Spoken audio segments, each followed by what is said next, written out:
Pavel.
Hey everybody, welcome to the Not Move podcast hockey show in the Wickets.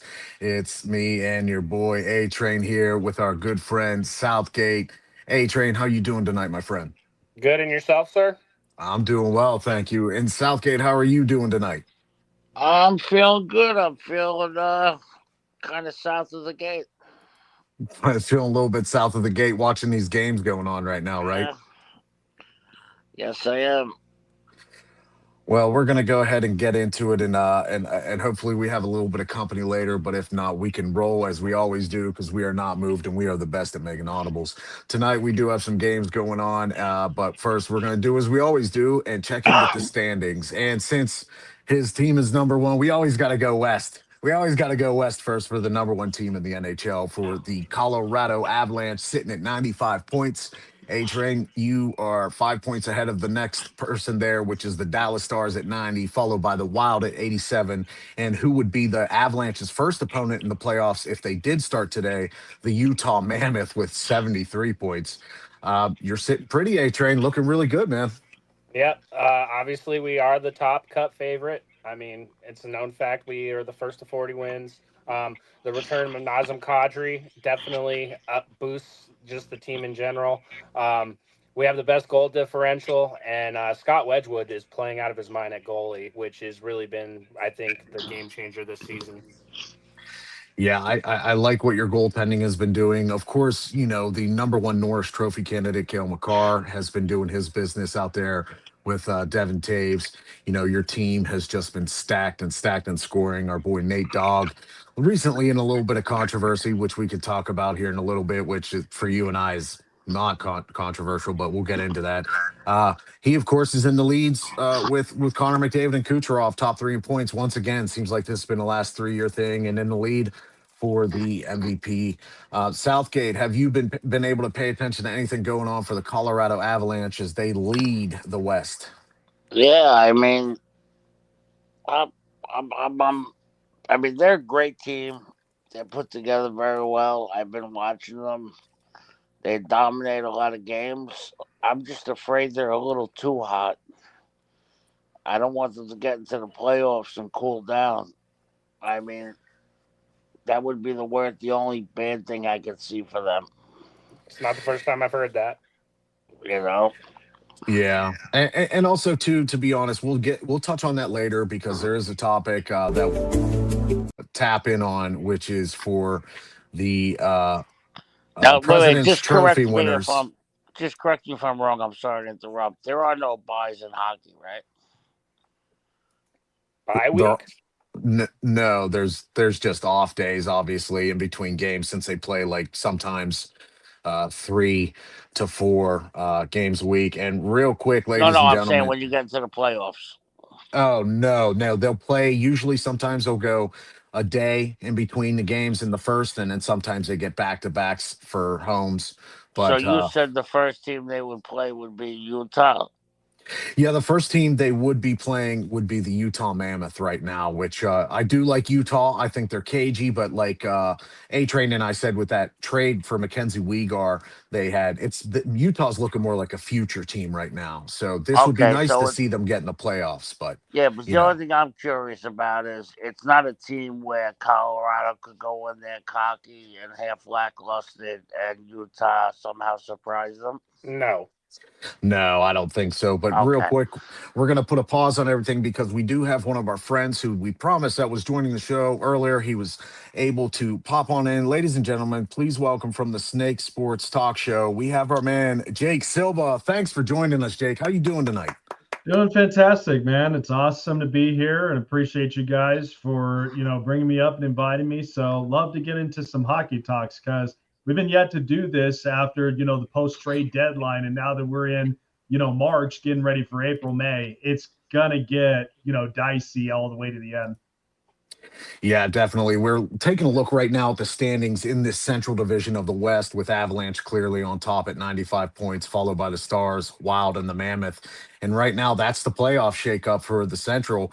I don't see the Mammoth falling anytime soon to the Predators, and the Predators taking that final spot. I think we're pretty destined to see the Avalanche and the Mammoth. But Jake, I'm curious.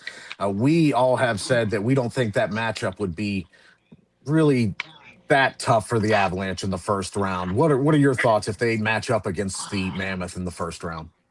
I think what it comes down to is that the first time that we'll ever see the Utah Mammoth ever make it into a postseason. But I think this also, for diehard hockey fans, this has to kind of make you feel a little bit bittersweet because of the fact of you couldn't see, the Arizona Coyotes for years, making it up and into the postseason. We've seen them years ago as an expanded franchise to where they make it all the way into the championships.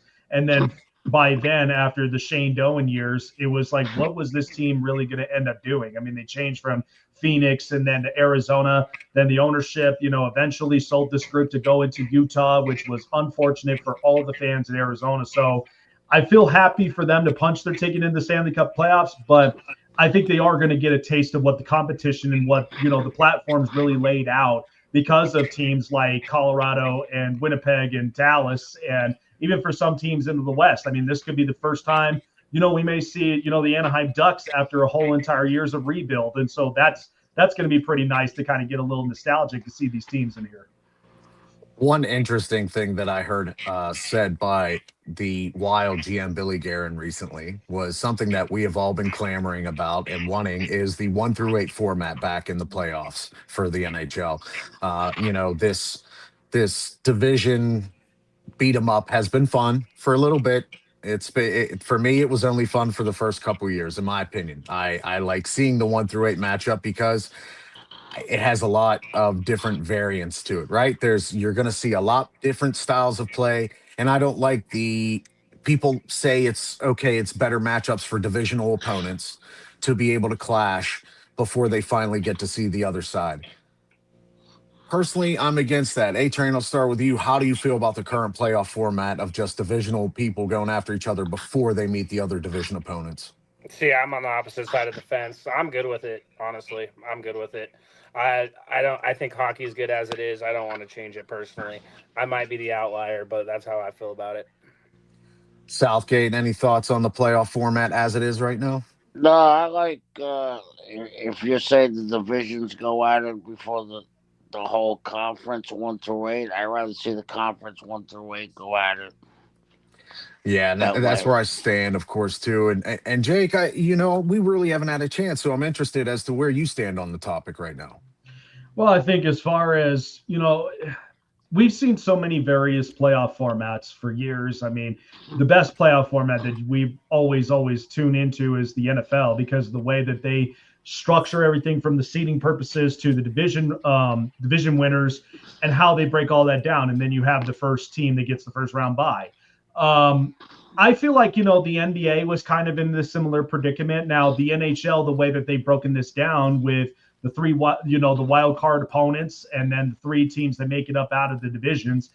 To me, I'm kind of 50-50 on this because I do like the way it is right now because ultimately teams that get in here, it's like we kind of say this about college football. You come into the college football playoff, you're basically getting an invitation to the Met Gala because you're now getting your free cocktail drink card and you're speaking with all of the best of the programs like Alabama and such who've been winning titles for so long. Whereas in this predicament, you talk with the Vegases, the Colorados, and even just, the Tampa Bays of the world. So I mean, do I see this being an adjustment? It has to make sense if you're going to do it, right? Because I mean, the NBA, they're pretty much as easy as can be. You have the West and the East, where if you're going to do this, then there'd be no Atlantic, no Pacific, no Central, and no Metropolitan. So everybody is all fair game at the end of this. And if you're going to take the 8 best teams from each side, those are the 8 best teams that deserve to be there because of the additions they made on from the offseason and the trade deadline.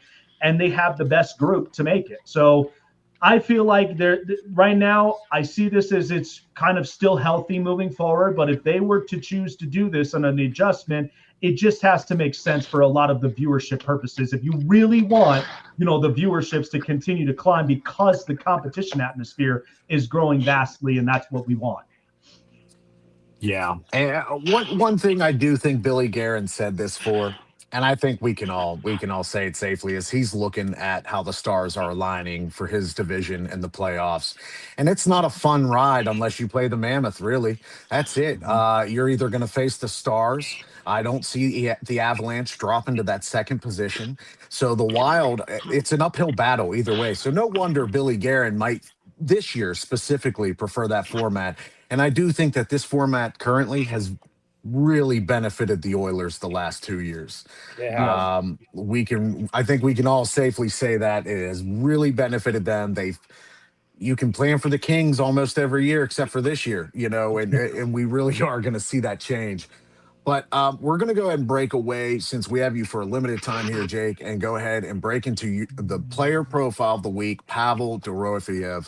I know that this man is your guy. He's a kind of a diamond in the rough, so to speak, based off of what scouts thought of him and where he was picked. Please go ahead and talk about your boy, Jake.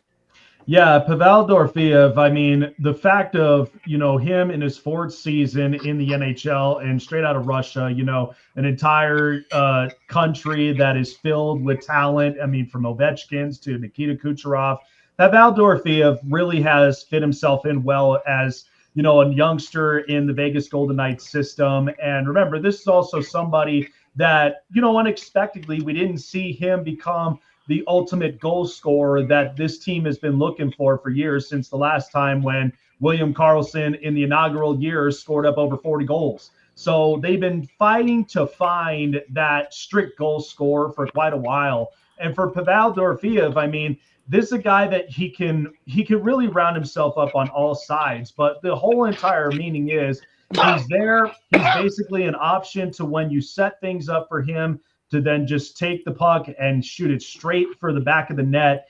And it took a little bit of time, right? You start out where in the first year it was kind of rough. Then by 23, he got better as he kind of moved and was kind of getting acclimated to this group. And by 7 goals to 13 goals in the 2 years there, then he's just absolutely unleashed into 2 seasons with 30 goals. So it takes a little bit of time because that's what Bruce Cassidy wants. Is Bruce Cassidy wants the opportunity to really establish his whole lines, but making sure it's a balanced core to where they're doing everything. They're scoring goals. They're getting aggressive at shooting for the net. They're also aggressive on defense to get the puck back up and onto the offensive sides. So Pavel Dorofeyev really has fit in well, and especially as one of those second to third liners, depending on the situations that they have him in.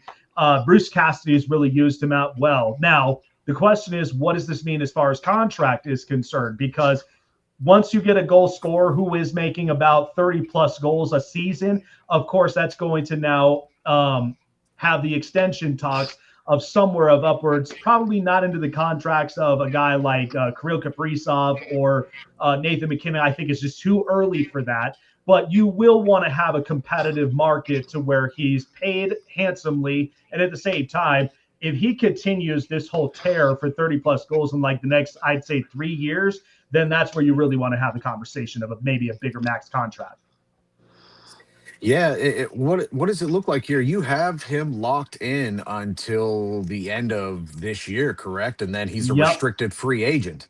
Yes. So I'm sure I doubt you're going to see too many offer sheets given how the NHL has been with the last few years with restricted free agents. I mean, one thing that you hit on the head is finally when he gets that playing time, when he's getting full games and 82, 35 goals right off the bat. And you're looking at a man who's played 65 right now and is almost eclipsing all of his stats. He's definitely better on the power play this year. You notice that right off Mhm. the bat. Special teams, Pavel, has been very nice to watch. The one thing that I think, if anything, that you can knock on him, and I think it's part of some of his line mates' issues, is just maybe not great on the defensive back end right now because either Yes. someone is picking up slack for someone else, but also Vegas's current play style doesn't dictate forwards to be that defensive. Right. And they're more geared toward more on the offensive side.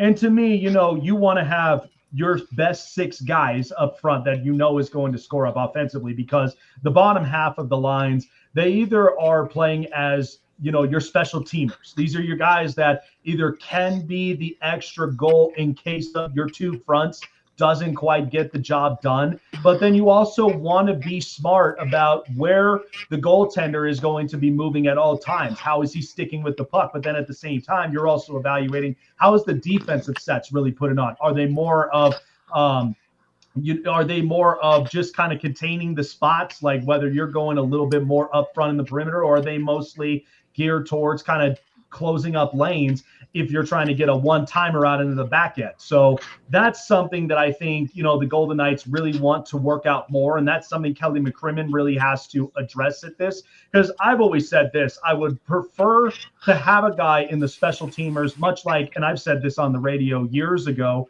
of someone like a Pierre-Edouard Bellemare. I think he does best of just, back and forth offense and secondary defense. Because to me, if you're out there, and this is what the Golden Knights did in the first couple of years with Gerard Gallant, the puck and go type of philosophy, right? You go and take the puck in, you take matters in your own hands, and you get aggressive up and on offense. But then what do you do if you break away and now your defense is all kind of pulled away and now your goaltender is left exposed? You don't want to be put into that position to where now all your defense is out and now there's more chances for one-timers or two-on-ones.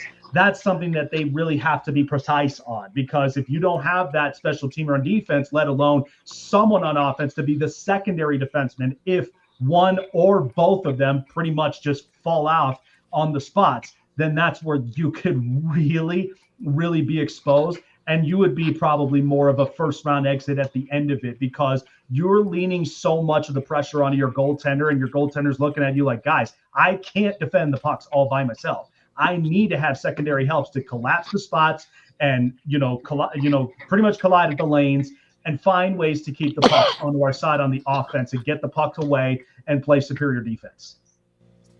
No, you're right. You're right. Now, A Train, you see Pavel quite a bit being a Western Conference guy, and your team has seen the Vegas Golden Knights before. The last 2 years, though, this year and the last year, you've really got to see what this could be for the Golden Knights should they lock him down for the future, and something that, yeah, while the Avalanche are one of those just fully loaded teams, that everyone should be aware of. This is a guy you got to be aware of in the future, huh? Yeah, that's what I was gonna say. Yeah, me and Jake, yeah, we banter back and forth. We talk shit to each other constantly. But yeah, it's because he's a Vegas Golden Knights fan, and another thorn in our side come playoff time.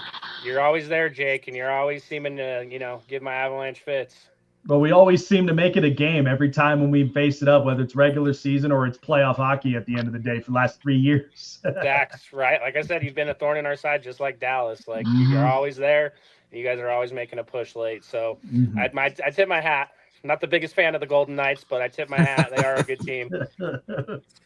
In Southgate, I know you've been hopping back in with hockey with us and paying attention. Have you gotten a chance to pay attention to our player of the week at all? Have you gotten a chance to see anything from him? Oh yeah, I mean I've been watching Pavel. Last two games not much, but before that, I mean the last 5 games he's got 4 points.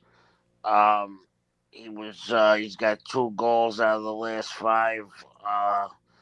I really like what he does. I like the way he fits into the team. I have no problems with him at all. I mean, just alone, and in the last 3 games, he's gotten off 11 shots on goal. I mean, last 5 games, he's gotten off 17 shots on goal. So, I mean, Jake, what were you saying? When is it time for him to get paid? It would be time for him to get paid like by the time that he's hitting 30 plus goals, but you want to pay him at the respected market because you don't want to end up overpaying and now you're having to try to find a way to backload it in the end if your team is struggling to make the moves, and then not to mention making trade deadline moves that could possibly not even have this team a playoff team. Yeah, so he's at 30 goals right now. So, I mean, obviously this is his first time hitting it. Second time. Second time. Mm-hmm. Second time? Okay, so and he hit it last year? Yep, he hit it with 35 goals last year. Okay, and how many years is he in the league now? This is his 4th season in the league. So he's right now kind of hitting the trend of the second go around is more of, I would say, like in baseball terms, right? You win a game, then you win one tomorrow. It's the start of something. And then when you win another one, that's called a winning streak. And so at that point, you're pretty much on the hot hand of probably going to be paid at like one of the high price of the forward. Yeah, no, I like I actually like Pavel. I like him and Eichel. Do they play on the same line? I think there's times where he kind of trades off like first and second line, just depending on the scheme sets, because it also does depend on too when you got Mark Stone, whether he's fully healthy or he's up and on the injured reserve. So that usually just depends on it. If he ends up getting injured, they'll put Pavel up and into the front, and if Mark Stone is healthy, they'll put him second. I think I'm going to say they do put him with Marner in that line because we know with Eichel and Stone, and there's even some parts too where I kind of see like Riley Smith often kind of comes up and into that role depending on it. But it's just been really weird without William Karlsson in the middle of this line and at this point now. So that's kind of been a spot that's been exposed. Yeah, I mean, from what I've seen out of him, I know it's only been limited time. I'm like Graham said, I'm just getting back into hockey, but I don't see a reason why this man shouldn't be paid. Yeah, most definitely. Yeah, and with tonight's lines that they're showing against the Penguins right now, which you and I are not friends wholly right now, Jake. Not until tomorrow. He is going to be on the second line as of right now with the early skate lines with Thomas Hertl and Mitch Marner. They're showing Mark Stone being in the lineup with Jack Eichel and Barbashev on that first line. So, I mean, Barbashev and Dorofeyev are pretty much interchangeable sometimes on those two slots. All just matters. Like, I really like Mitch Marner with Pavel. I think Mitch Marner is a better playmaker for him than, say, being with Mark Stone. But the thing about Mark Stone is he opens up more space due to that big body size and being so physical, and that creates opportunities for Pavel. What kind of contract do you think he's going to be looking at? What do you think they're going to offer him given the cap room that is supposedly going to go up from currently 95 million to 104? So, and according to this right now, you are going to have roughly 5 to 10 million in cap room as of right now, given any contracts, coming or going. What do you think they're going to be able to offer him, and what do you think he's going to accept? I think is, at him at 25 years old, he's in his prime and, built his way up to it. I think this would probably be best. I mean, you're looking at a lot of because unfortunately with Kirill Kaprizov in the contract that he ended up signing up, that's where it really pushed guys like Nathan McKinnon, Mikko Rantanen, because here's the thing. The Avalanche were in the same predicament when it came to Rantanen when they knew that this was just going to be way too expensive and it's not worth it because you're already paying a star player that money. And at the same time, he goes and gets dumped off to Carolina, then eventually gets traded to Dallas, and Dallas ends up inking him 8 years. I think if I really had to be realistic up on this, I think for Dorofeyev, I would probably settle him at somewhere at like a 6-year contract. I think that's about as good of a bargaining deal because you can work with that amount and for the years and the extension and where you want to load it, whether it be you pay 2 years up front and then find a way to kind of really backload it in the end.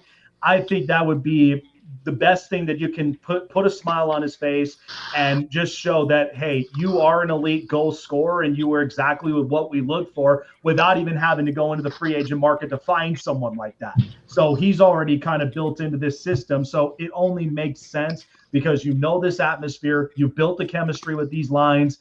And I think 6 years, in my opinion, doesn't seem to be a bad idea. When you get to the 8-year mark, it just really has to make sense because you overpay it for that much. Good luck having to find suitors to take the contract because now you're going to be begging for, capital in the end of it and have to restart this. And this is where, too, I always have harped about this, about why we continuously trade away a lot of our first round picks. Because eventually, when we get to this point of like this is where it really will hurt us. If we don't have a first round pick, there's no way that we can be able to reload and keep securing our future year after year. So we have to really tread on this lightly.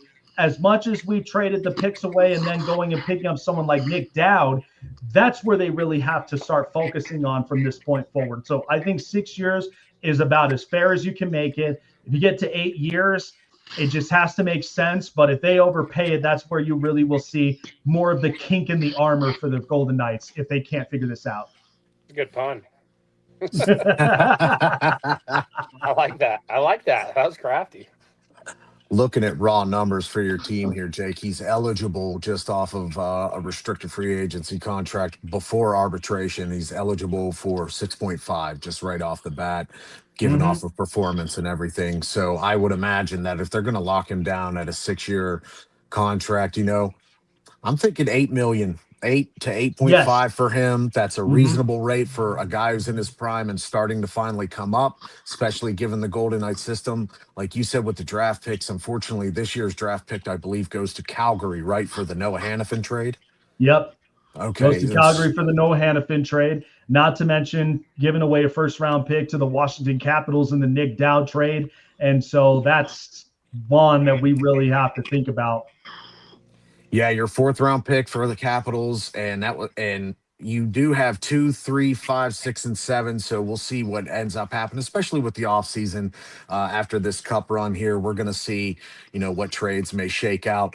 And before we let you go, I do have to ask, what is your prediction for your team? Looking how they're looking right now in the playoffs, they're in a sticky situation. Their standings right now, they're going to be playing the Oilers right off in the first round, right off the bat, and they're going to face a winner of either the Ducks or Kraken. I think that series between you guys goes 7 games if you do face the Oilers. And for me, it's a toss-up of who wins. In your opinion, how do you see the playoff shaping out for the Golden Knights? Well, I think, for the Vegas Golden Knights, we've kind of always have been put with this saying is that, when we get our boys healthy at the right time, we're a completely different team on the ice when it comes to the playoffs. Like there's a point to me where the Vegas Golden Knights, I always say that when the regular season comes around, you got to be able to hit your pointers. You got to be able to grab wins. You got to be able to grab points, even if you're going into overtime. Find a way to get that second point. If you can't, you walk away with it. Doesn't matter. You can then go and find it the next night. But I just think with them right now, they just have to get up and onto the same pages. If they're not willing to end up playing the type of defense like they have been in the past and what won them the Stanley Cup, then that's where it's really going to end up, going reverse.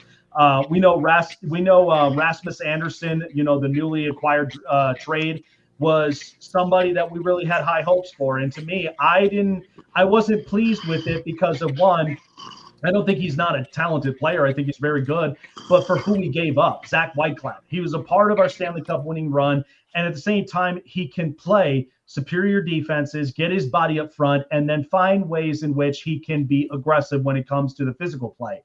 So I think when we get our guys healthy and depending on that, because there's going to be moves in the offseason, I really do feel like this could be the last days that we may see William Karlsson, in my opinion. I think the injury really has gotten worse than what we anticipated. And for as long as the contract is, there's no need to really kind of carry on that contract. I can see potential suitors, maybe even teams that really need a Stanley Cup veteran in their presence. I mean, Detroit could be a team that really could want someone like that, even Columbus or other places. But, somebody that's willing to take the contract and then find a way to get capital in the middle of it back in return. So I think it really all is keep yourselves healthy. And then at the same time, find a way to build the chemistry on defense before the playoffs themselves start. The minute the playoffs are open, then that's where you really have to be at your all-time best. Because we saw even with Edmonton, and I was really impressed with it last year. They lost to the Edmonton Oilers, but they played a lot from the very last game like they were not out of a fight. They kept fighting even with injuries, and it came all the way down to an overtime goal that just got into Edmonton's way. But I've been impressed with Anaheim. I have been impressed with, the Seattle Kraken. But we do know that this West Division, the Pacific, it really hasn't been the tough competitive Pacific that we've seen in the last couple of years. And so now it's mostly been the Central. So there's still time, in my opinion. If you focus on the Pacific, by the time you reach to teams like Dallas or, Colorado, or even in the midst of a Winnipeg, you really have to bring up on your A game. Otherwise, you're going to be eliminated. But I wouldn't be shocked they make it through in the first round if that's the case. But when it comes to the second round, you're going to need to continuously get focused and keep the juice running while it still lasts, because off season, you're going to see this team make a bunch of moves, but it's also going to be the moves that's going to keep the future intact. Facts. Right now in the Pacific, you and the Oilers, same amount of games left, 7 games, same amount of points. Now the Ducks have a game in hand. They have, they have 8 games left. So that's where the Ducks have 3 points right now. They're 3-point lead. I see them winning the Pacific if they keep it at this rate, especially they've been on a hot streak, since the break. They finally, they're 8-10 the last 10 though. What I haven't liked seeing right now, it's just the Oilers look. If you guys play the Oilers in the first round, I really think this is a great advantage opportunity for Vegas. I really feel like this is where they can take the Oilers down, cement their place in beating the Ducks or the Kraken, and finding out who they're going to see in the conference finals. The Oilers look disheveled. They look little on edge, don't they? And with the Golden Knights being right on their tails and tied with them right now, trying to amble for that home ice spot, I think this is where you guys take the opportunity, Jake. I also do think, too, because there are some teams that are outside looking in. And when I look at it up into the midst of the playoff spots between Utah and Seattle, I mean, you really have to ask yourself, do the Kings really look trustworthy after they fired their coach? I mean, I know it's something that's been a trend in the NHL where you fire your coach in the quarter of the season, and then all of a sudden you bring somebody in. They keep trying to do this Craig Berube experiment, and I'm like, look, that only happened because they had the group, they had the team. It was all about getting the right coach in the building to now make everything work, and that's why they ended up winning the Stanley Cup. Whereas you get a team that mostly is building up a lot of their young core. Yeah, you still have Drew Doughty, and you still have a couple of other veteran experienced pieces, but this Kings team, I mean, they are turning the right page, but it has to go from somebody that can really, shape up for the future. I really love with what the Sharks have been doing. I'm impressed with what San Jose has done with Misa and with Macklin Celebrini. I think this team really does have a future. Now, would it make sense for the Sharks to make it into the playoffs this year? Only time will tell, because I still think there is about one more year to really reshape this up and get the free agents that they want. But if you don't make the playoffs, don't be upset about that. I think they're very much one step closer. But I think if they do, be happy for them. But at the same time, you get the playoff experience. But now you have to kind of reshape your focus going into the off season, because now you're a playoff caliber team. So now you have to really start thinking about, the bigger picture.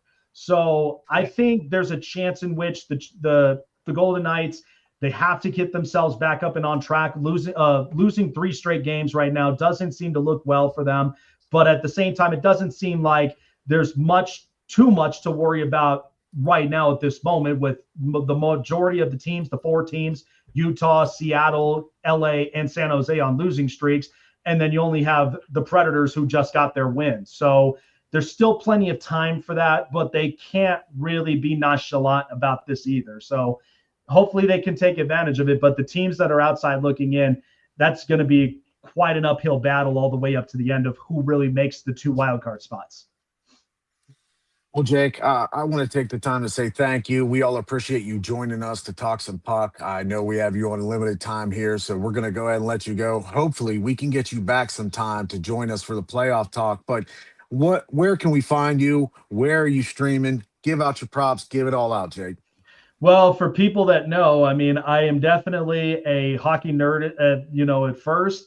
But for people that definitely love sports and that love entertainment and love the best of both worlds, definitely come and check out the Snake Sports Talk Show, where we have a show every Monday and Wednesdays where we're up on X Squad Radio. We're on Roku, and we are getting the best of the best interviews as well. We've actually had some hockey talk in the previous episode with Dan Sexton and with Alexei Semenov. Was really impressed by them.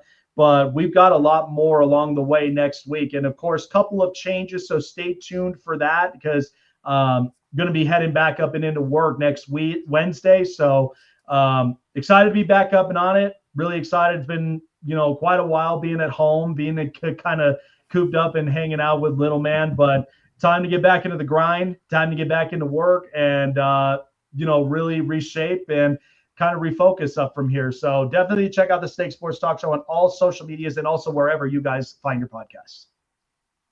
Once again, thanks for joining us, man. We can't wait to talk with you again when the playoffs come. And everybody, we're going to go ahead and take a quick ad break before we come back and do a little bit of discourse about the Buffalo Sabres. Absolutely, guys. Jake, one quick question. Do you have anyone exciting coming up that we should know about? We may end up having, I just got a couple of connections. I got maybe potentially Bud Norris, the Houston Astros pitcher, and Baltimore Oriole. I also ended up getting some connections with Morgan Moses as well, still kind of keeping up from there. But I've had a bunch more connections along the way. So kind of keep everybody all up and in tune for that. Even Mark Collins Sr., the Super Bowl champion for the New York Giants. Yep. I'd be really ecstatic up for there and have him and maybe potentially Stephen Baker, the most iconic Super Bowl catch to start the game off against the Buffalo Bills. Love to get his insights on that. Well, great job, Jake. Keep it going. Yes, sir. We'll see you again next time. Thank you, everybody. Please go check out Jake and the Snake Sports Talk Show. It's great. He does great interviews. This has been wonderful, Jake. I can't thank you enough. It's been awesome to talk the Golden Knights with you. Absolutely. Thanks for having me, guys. Take care and have a good night. Yeah. We'll be right back, guys, after this little ad break. No, but Friday nights, 9 Eastern, it's the Dribble NBA edition on the Not Move podcast. We break down the week, the trades, the highlights, everything around the league. Tap in, chop it up with us, and get the takes that move the game forward. Stay not moved. If you're craving baseball talk that doesn't flinch, tap in with us Monday nights at 8 Eastern. It's the Rusty Mitt MLB edition of the Not Move podcast. Breakdowns, debates, all the swings and misses without the fake fluff. Join us live or catch the replay wherever you get your pods. Rusty Mitt, not moved. Stay not moved. Tap into the Not Move podcast every Friday night at 8 Eastern. We're bringing the Scrap Sheet, UFC edition. Every jab, every takedown, every headline. All the fights, all the drama, all the picks, right here. Watch live on YouTube or listen anywhere you get your podcast. Hit follow, hit subscribe. And stay not moved. Tuesday nights just got louder. Ringside Rewind is live every week, 9 Eastern. We're breaking down Raw, SmackDown, and everything leading into the weekend. If it happens between the ropes, we're talking about it. Deep dives, hot takes, and a few surprise and replays. A whole lot of arguing. Yeah, but the good kind. Ringside Every Thursday night, the Not Move podcast drops a new episode of In the Wickets, our deep dive on everything around the NHL. We break down the plays, the trades, the stats, and the stories that matter. Plus, a few hot takes along the way. Join us live at 8 p.m. Eastern, or catch it on your favorite podcast app right after. Same energy, same audition. The world's game has a new home. Tap into the Not Move podcast every Sunday night at 9 Eastern. It's the football edition, and I'm bringing you the El Uncle Max attack, everything World Cup, every angle, every goal. Breakdowns, laughs, and all the passion in the pitch. Stay locked, stay ready. Morning betters, welcome back to Angling the Odds on the Not Move podcast. Every Monday and Friday, we tear into lines, probabilities, and hidden edges across the boards. We run the numbers, chart the trends, and find value plays so you can tilt the odds your way. Live at 10:30 Eastern. Mark it, lock it, and join the conversation. All right. Thanks for hanging with us, everybody. We wanted to take some time since we got to talk about the West a little bit, now talk about the East. And obviously, the team who has been on everybody's radar is the Buffalo Sabres. They're on an 8-game winning streak. Tage Thompson has been absolutely incredible during this time. You know, the defense, Dahlin, Power, Byram, Samuelson, they're really showing that this team is ready now. They are leading the division by 4 points currently with their 2 games more played. So they have 7 games left, whereas the Lightning can feasibly come back and either tie this or overtake them. A-Train, the Sabres have finally kind of got something back to what we remember the Sabres being, a good competitive team in the East year in and year out when we were younger, and it's nice to see it happen. They're tough, man. What do you think about this team? Yeah, I mean, it's been a long time coming, right? These Buffalo Sabres are something to be reckoned with now. The thing that I saw when I was looking at this team is, you know, they're making NFL, or they're making NHL history. I always say NHL history, because this team is making one of the biggest mid-season turnarounds I've ever seen in hockey. I mean, the run that they're on right now, I think they're 29-5-2, right, after being last place in the standings. So for them to have had a turnaround like this, it's historic, and I'm happy to see it. I'm happy to see them turn this franchise around. Southgate, what do you got to say about this good team here now, Buffalo? I actually like what I see out of Buffalo. I like the players on Buffalo. Ever since I've been watching hockey, again, they've been cooking. As a matter of fact, tonight they're actually tied 1-1 at the end of the second. But I mean, Buffalo has been really, really good. I can't say anything more about them, but they really have been cooking. Yeah, they are tied 1-1 with Sam Carrick having that goal. Buffalo, you know, we remember them in the 2000s and the late 90s just being this team that was always in the mix, of course, with now the head coach who is back for another tenure, Lindy Ruff. Lindy Ruff came back last year. And, you know, this team wasn't so bad with Granato at the helm. You know, they were just under or over 500, you know, but missing the playoffs. But now they're harnessing the talent, this young talent, especially Tage Thompson. He was very good in the Olympics as well. Maybe he wasn't as loud with the scoring as we see him in the NHL, but A-Train, I know you and I watched him in those Olympics, and we noticed how big and quick he was. Yeah, this guy is something to be. If you want a good center, just watch what this guy does on the ice, man. Yeah, they're a dominant force now. This is crazy, right? 2 separate streaks of 8+ wins, and then a 10+ win streak. So, I mean, it's crazy what this team has accomplished and what they're doing. I like their forwards as well. You know, I like Jack Quinn. They have depth at scoring, and they were aggressive at the trade deadline, right? And this has built this crazy season for them, right? They're the true underdog story, right? If we're to write one. Yeah, and you named something that you hit it right on the head. Scoring depth. I like the scoring depth that they have. You can see it across the board. It's Tage Thompson is leading the way in points, but you know, right behind him is Dahlin. You know, the defenseman. He's up there being able to move the puck. But I like Jason Zucker as well. He was a former Penguin, so obviously I'm going to have some love for him. But ever since coming to the Sabres, I think he's been a lot better than shortly after when he was traded. I also like that Owen Power, the former number 1 pick, is really starting to come into his own, starting to form into a good young defenseman. I think the only thing that might be questionable for this team going into the playoffs is the goaltending, which seems to be a question for everybody if we're really talking goaltending across. Southgate in Buffalo right now, if you look at them, they are going to play the Tampa Bay or no, they're going to play the Red Wings in the first round, given the division. So it would be the Sabres and Red Wings in the first round right now. If I think if that series happens, Southgate, I think the Sabres probably beat them in 5 games. No disrespect to our friend Yukon out there who is a big Red Wings fan, but what do you think, Southgate, if the Sabres and Red Wings play in the first round? Well, I mean, I don't know how good the Red Wings goalie is, but I noticed they're in a lot of the lowest scoring games in the last 2 to 3 weeks since we've been doing the show. Them and Boston, Pittsburgh hit and miss on a night. Sometimes Pittsburgh's in a really low scoring game or it gets out of control. Philadelphia and Minnesota are also in a lot of low scoring games. Especially since we've seen these 9-point games, right, Southgate? Those Yeah, ones really I mean, pop I've been out, seeing some right? crazy games. Right.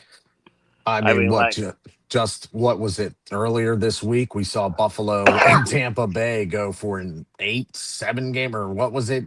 Buffalo came back Yeah. and 8 goals in that game. Right. yeah, I mean, Just I'm looking at right now Toronto and Anaheim are 3-3, tied 3-3 under the second. Oh, wow. yeah, Buffalo has the power to score. They have the most goals for in the Eastern Conference right now out of all the teams. Their goals against is pretty decent as well. If you're just taking a look at raw numbers, they have a nice ratio and differential. What I worry about with Buffalo, I think, is what we all worry about with young teams. They're being young, having a young core Inexperience. together. Yep, inexperience. I'll tell you one team that doesn't scare me, or at least in the last, like I said, since I've been watching hockey.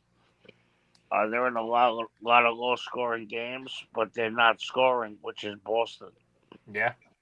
Yeah, Boston, I'm not worried about. One team I'm also not worried about in the Eastern Conference, I think, is the Blue Jackets. It's a nice story that they're starting to, get in on their winning ways again, but I just don't think in the playoffs up against the Hurricanes, that's who they would play right now. I think the Hurricanes would pretty well handle I that think they team. would destroy them.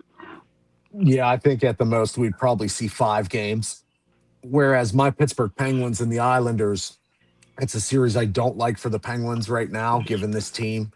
The Islanders are a young team that's really in a different kind of energy surge than the Penguins. The Penguins have a youth movement, but they don't have a Matthew Schaefer at the helm, leading this team as a rookie and starting to be the face of the franchise. So my Penguins worry me in that matchup.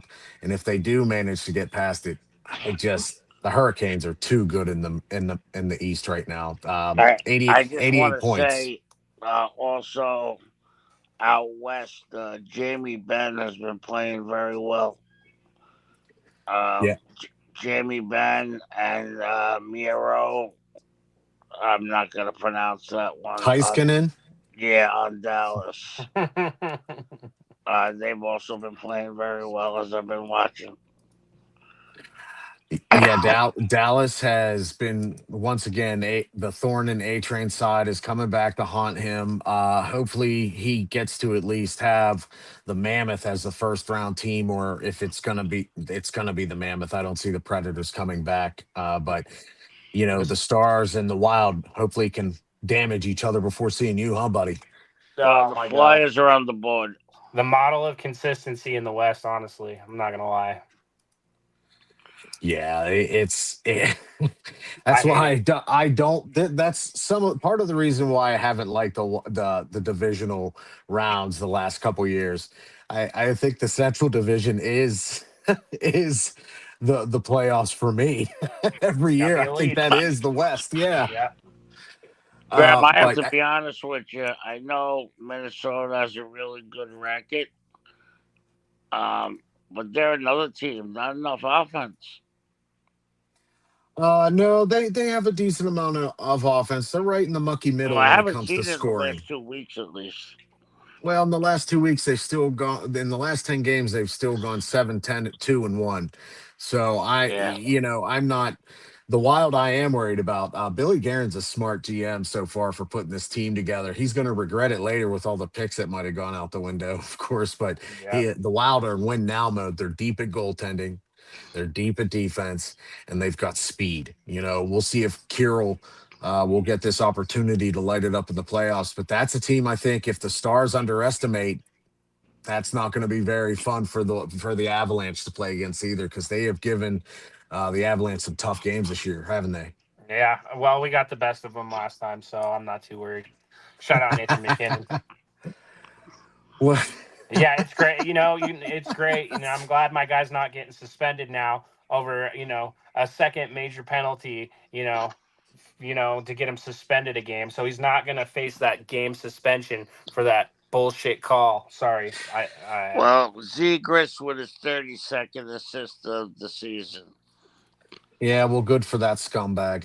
So, Nate McKinnon, I'll tell you what, Nady Mac, I saw the play. I saw what happened. I saw what went down. And no, I don't think so. I heard something from one of the writers on the Hockey News say that, well, he shouldn't be skating that hard directly into a goaltender. And that's my whole thought process when hearing that is, I guess we shouldn't skate hard ever then if we're going to accidentally hit into somebody.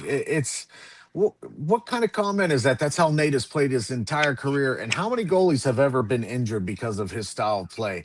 Nick Nurse helped cause this injury. I think people fail to forget that. Thank you. He was pushed into the goalie by Nick Nurse. Come on. Yeah, Nick Nurse's head.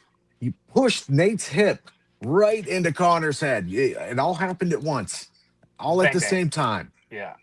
So I think that's one of those circumstances. It's just unfortunate on all parties because Nick Nurse was trying to get back and to stop him, obviously, and it looked like he just went down something, whether it was the ice or the hit. It's not Nate's fault. So whereas my guy, Evgeny Malkin, it was his fault. That was 100% his fault. Mr. Malkin wanted to go ahead and take a lumberjack chop.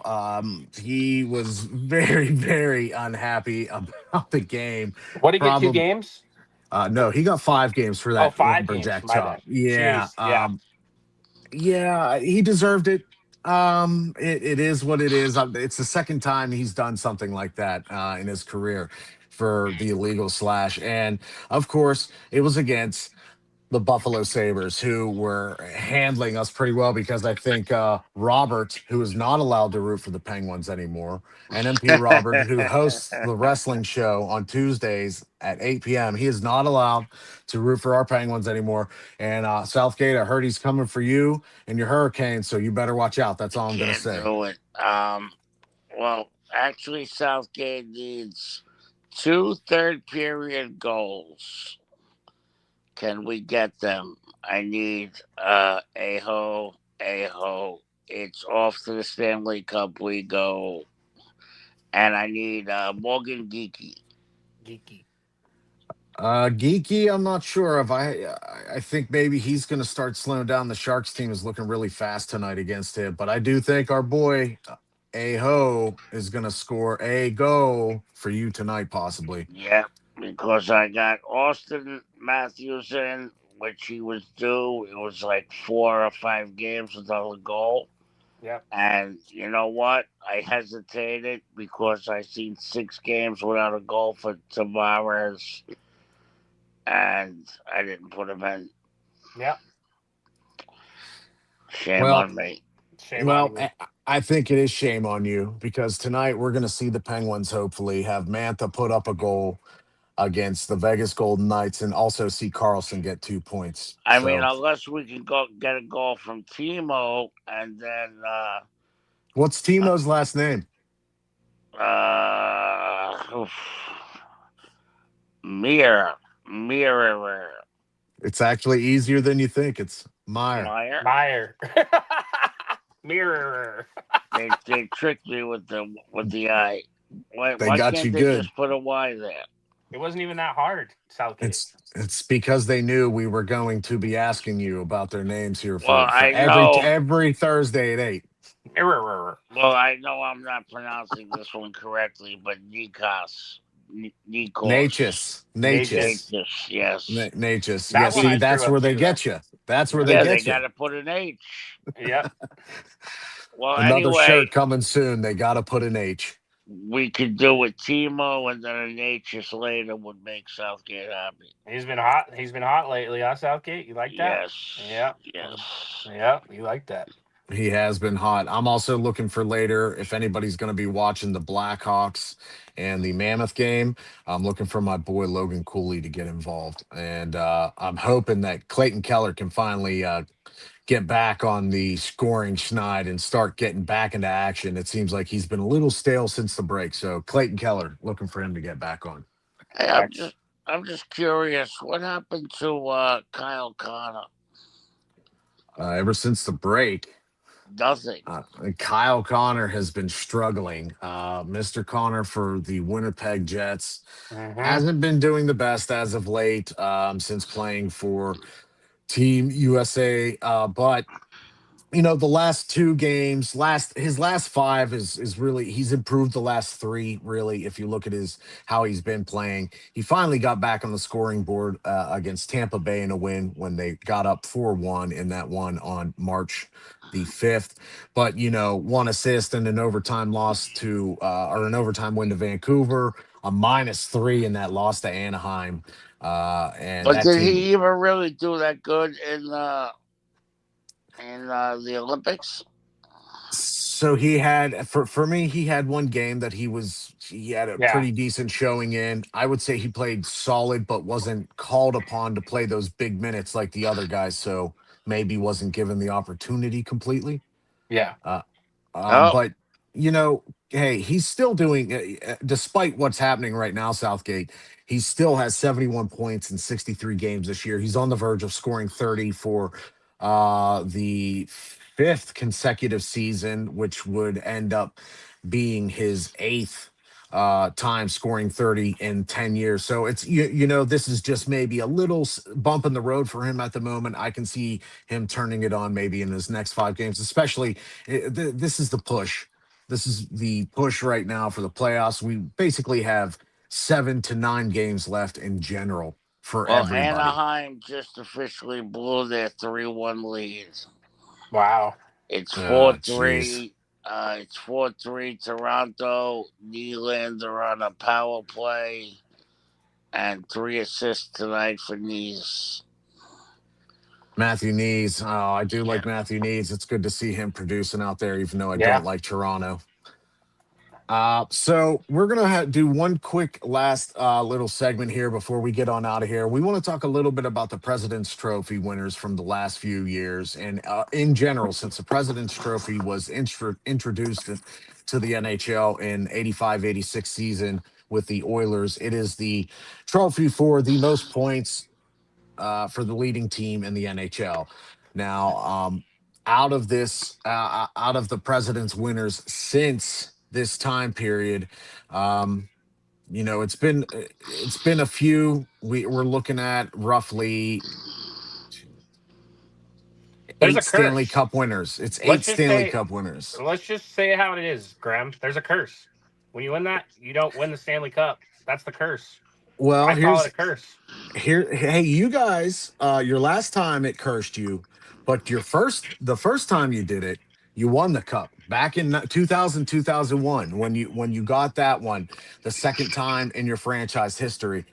You did win the Stanley Cup, so you're 1 for 3 right now with winning the Presidents. Said, it's a curse, Graham. There's only been 7 teams to break the curse. That's it. 7 total. That's been able to break the curse out of all of the years of hockey.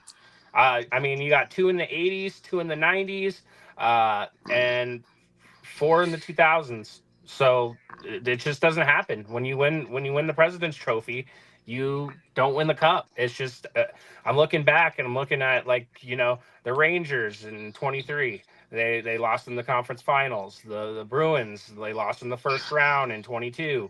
The Panthers lost in the second round. The Avalanche lost in the second round. Bruins again in 19, lost in the second round. The Tampa Bay Lightning lost in the first round in 18. The Nashville Predators in 2017 lost in the second round. Like, it's just, I feel like there's a curse. I really do. Yeah, maybe that's why we see so many of the hockey players not want to touch this trophy when Yeah. or even get involved with it. Much like the conference trophy, they don't want to touch it just for just superstition. The Since the Chicago Blackhawks were the last one to win the Stanley Cup as a President's Trophy winner, and that's all the way back in 2012, 2013.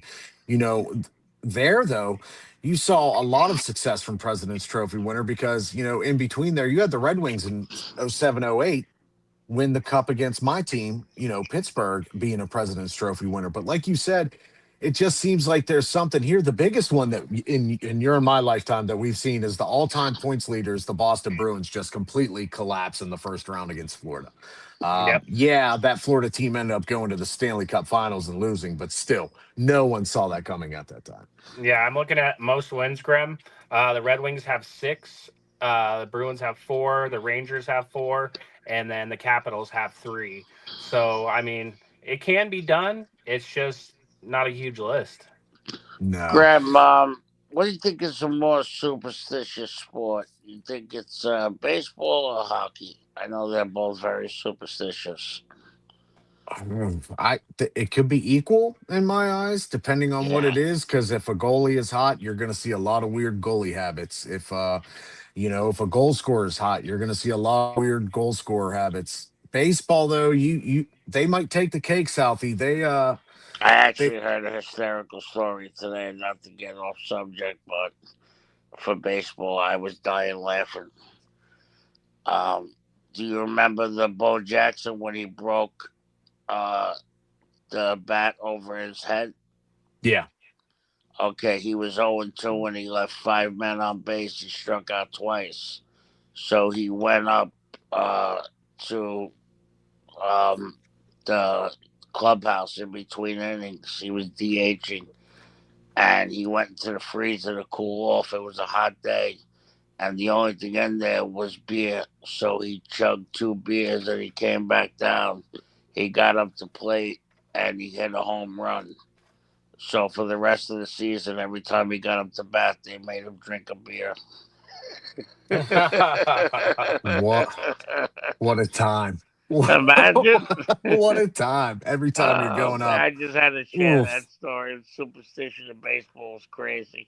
Well, hey, look at the bright side. If he hit a home run, he worked that beer off immediately, rounding the bases. But what are the chances of that every time? Amazing. Well, the reason I bring it up, A-Train, is I don't think your Colorado Avalanche are going to be susceptible to this so-called curse, right? Like, this team is built better than the Boston team that we saw break the points record a few years ago. I think this team also, you're going to benefit really if you do play the Mammoth, a young team that's never experienced the playoffs in the first round.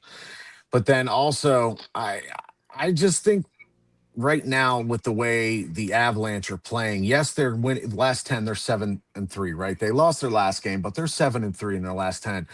I like seeing that as opposed to seeing their last 10 being 9-0-1 or 10-0, because get these losses out now. Work all of this out now. Get it all out of your system against some of these teams. Get your different line combinations out of your system for some of these teams. Try different clutch situations while you have 9 games left. Yeah, these McKinnon ejections that are crap, but yeah. Yeah, try to adjust to life without McKinnon for a game, I guess, just to see what it feels like. Not nice, but, It's the league catering to Connor McDavid. They want him to be in there, let's be real. One more time. They're hoping third time's a charm for Mr. McDavid and Mr. Draisaitl.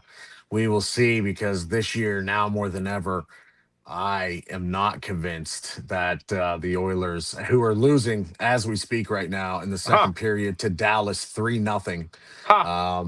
Dallas is putting a spanking on them. You can see the differential in shots, but also Dallas right now, Sam Steele, Jamie Benn, and Jason Robertson all on the goal scoring sheet. Southgate, Jamie Benn showed up right on time. Yep, and we spoke about it. Point just scored a goal.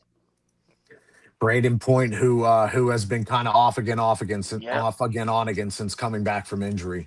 So that game right now, Red Wings third period, down 2-0 to the Lightning. And this is all important games, guys. You know, the Red Wings, they are right behind the Canadians by 3 points right now at 79, the Canadians 82. This loss, the Red Wings are at 66 games. They only have 6 games left. The Canadians will still have 7 left over them, and they're going to have this point lead. This is it. This is not looking good for the Red Wings. They're going to end up playing the Sabres in the first round, and if things are keeping going the way they are, that's going to be a 4 to 5 game bounce for the Red Wings. Now, before we get out of here, we are going to talk about our next NMP player next week. We don't know who that's going to be. We're going to decide and send it out. We have a couple options. We're probably going to look at some of the Blackhawks players, and we're going to look at some of the other young players in the league. Someone who might not make the playoffs, and we're not trying to exclude them. We just want to talk about playoff teams as we roll in for the season. But Southgate, out of the teams who aren't making the playoffs, what's one that you suggested to us early that maybe we should look at? Possibly the Rangers. Yep, definitely in there. We already did the Devils, so we've got them out of the way. And you said you wanted to hold back on the Islanders, right? Yeah, I think the Islanders are going to make the playoffs. I think they're going to stay pat right with the Penguins, right in that 2-3 range in the Metropolitan. I think someone we could also talk about is the Maple Leafs. Yes.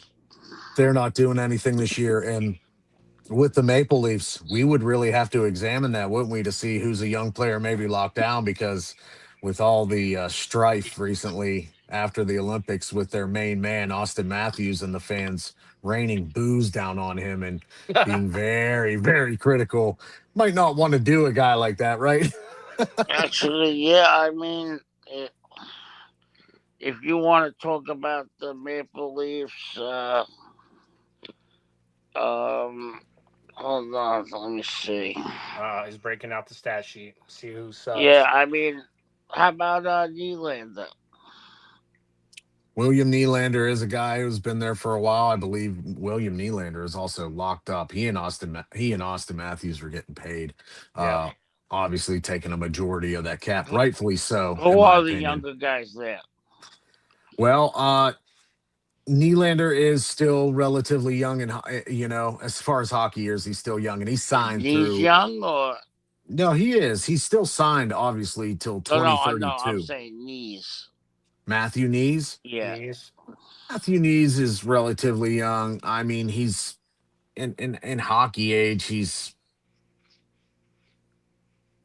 still young. Yes, let's say he's still young, because he's still got years ahead of him. So Matthew Knees could be a guy we could surprise with it. But sounds like we'll do Maple Leafs, since that's what Southgate was looking at, and I think we'll follow up with that. We'll release that on Monday with posts coming from all the Not Move people, all of us.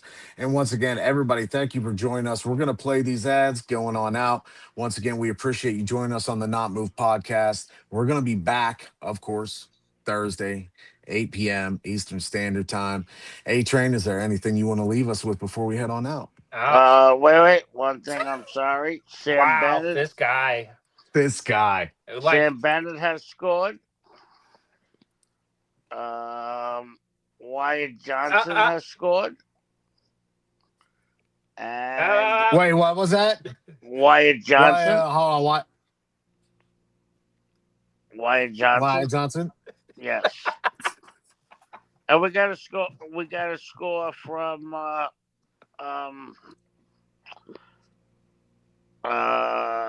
Winnipeg. Kyle Connor. It's very general and broad. Okay. Isaac Rosen. You did it. The first name, not so much. The second name, though. The last name. I wasn't sure if it was Isaac, guys. The surname, you nailed it. Yeah. He's proud of it. He should be because, as we know, Southgate, we got to watch out for the skis. We also got to Oh, make. another 5-0 Dallas. Robinson just followed up Oh, a it's turning goal. into a bloodbath. Yeah, I'm liking. Oilers are I'm getting liking that. mangled. I'm liking that. Yeah, my boy Miro Heiskanen has 3 assists, so I'm happy to see that. But as always, thank you guys for joining us. We will be back. A Train before Southgate can Interrupts me. stop you from your lane work. Go ahead. Yeah, I got another goal. Just Oh kidding. my Just gosh, kidding, this Train. I'm guy. just trolling. All right. So my final thoughts. Again, we covered all segment on it. Buffalo Sabres the surprise story of the season. You're finally good after 2 decades. Shout out to you guys. And then also, I still feel like the Tampa Bay Lightning is a major threat in the East. And it's the healthy core and elite goaltending. Andre Vasilevsky, the big cat, he's been playing pretty crazy good. Yeah, no doubt. And I'm hoping, fingers crossed, guys. Fingers crossed, my Penguins can pull a win out tonight. Hopefully, get a little bit better so that they can just maybe have some home ice in the second seed in the division before they get bounced out. But at least it'll be away. That's another Thanks, ski, Vasilevsky. It's another ski. Yes, there's another ski to watch out for. But thanks everyone for joining us. We will be back next week, 8 p.m. Eastern Standard Time. We're gonna roll some credits. Stay with it on the ads. Thank you again. This is Not Thank you, Moved. Graham. Thank you, A-Train. See you, Salvi. All right. Teaming up with BetUS, the sports book that lets you wager anywhere in the country. And we're giving you a massive edge. Use promo code NOTMOVE when you sign up and get a 100% match on your first 3 deposits. Plus, there's a 200% crypto bonus up to $27.50. Football, hoops, baseball, soccer, it's all in play.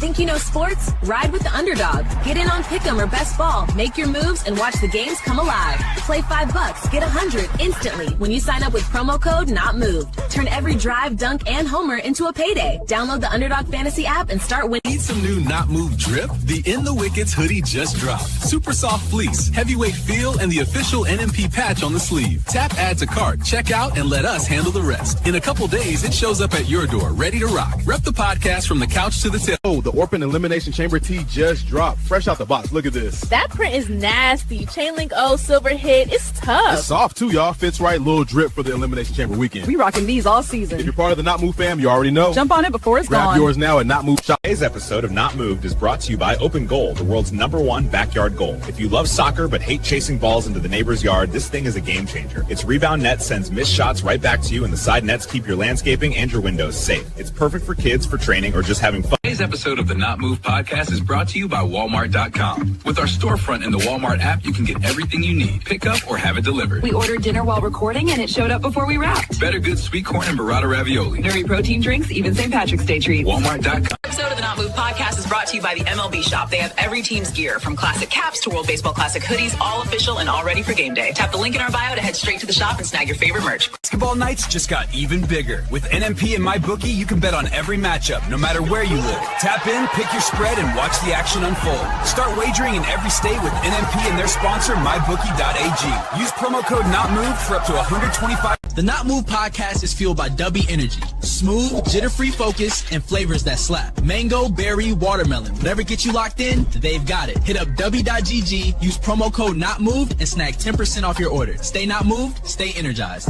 Today's episode is brought to you by the NFL Pro Shop. If you want to rep your squad with fresh gear, this is where you get it. Jerseys, hats, hoodies. Even the sideline stuff. It's all there and it's all official. Hit the Not Move link in our bio. Gear up for right here on TikTok. The Not Move podcast presents you Southgate's Parlays. Break the bookies, not your bank. For just $9.99 a day or $49.99 a week, you get the daily fire picks delivered straight to your phone and a direct line to Southgate himself in our private Discord. Tap the link, grab your membership at NotMoveShop. Not Move, fam. Southgate edition just landed and it's fire. Check the tee, watch out for the skis and the wickets. Hockey stick, cricket wickets, all vibes. We got hoodies, mugs, caps, beanies, whatever you need. Cop yours before they...